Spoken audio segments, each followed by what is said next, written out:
簡單嚟講咧，咁、個研究咧就研究翻呢個一周一行咧，對於呢度打擊水貨客係咪有佢真正嘅效果啦？咁我哋咧就用咗3樣嘢去評核打擊水貨客有冇啲效率嘅。第一個啦係啲水貨嘅價格會改變成點啦。第二個係賣水貨嘅租金嗰啲改變成點啦。第三個係貨品嘅供應量改變成點樣嘅。咁喺呢個成個流程之中咧，我哋用咗3樣嘢去表示翻我哋成個研究嘅關係嘅。如果呢個政策係有效嘅話咧，咁即係代表呢啲佢主要嘅目的係打擊水貨客啊嘛。咁呢啲水貨客嘅數量咧就應該有減少嘅。咁如果呢啲水貨嘅數量減少咧，以上頭先講咗3樣嘢咧，咁就會有一個效果出現咗。咁所以當我哋去審視呢3樣嘅成效都有效嘅時候，咁我哋可以向前推論翻水貨客係減少咗，咁亦都可以推論翻政策就有效㗎啦。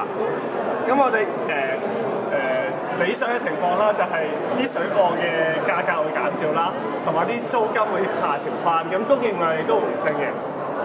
但喺我哋現實嘅情況之下咧，我哋將物品分咗4大類嘅，咁其中3大類咧，價格啊都上升咗。除咗一類就係奶粉嗰類，咁奶粉咧，我哋之後會再解釋一下，就係因為有其他政策嚟限奶，令一啲數量上嘅政策，令到佢哋唔可以即係佢實際上有另一啲效果影響住佢啦。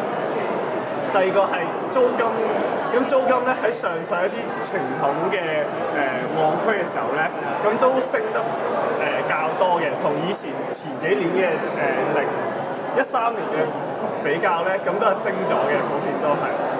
咁最後咧就係貨品供應量呢個問題啦。咁貨品供應量咧，咁佢都係 keep 住保持住咧，係一個呢個短缺喺度嘅。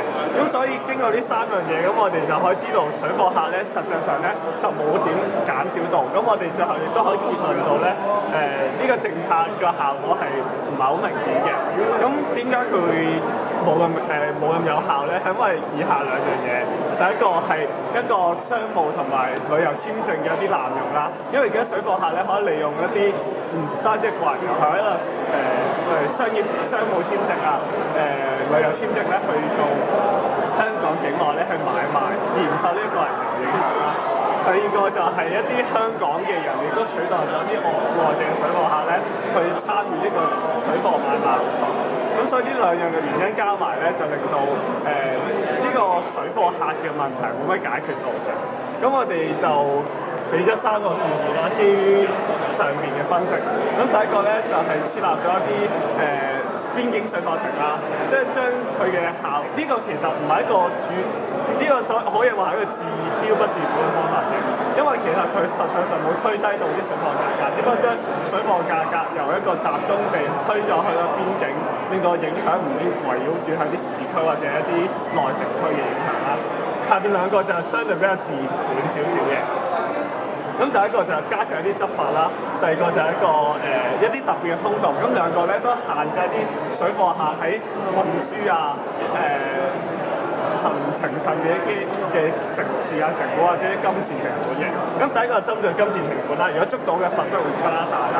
第二個時間成本，佢哋設立一個特別嘅通道，喺嗰條通道排隊咧係會加咗個時間成本嘅。咁希望咧呢3樣嘢咧可以令到水貨客有啲退縮啦，咁就令到水貨客減少，令到個政策咧有啲成效。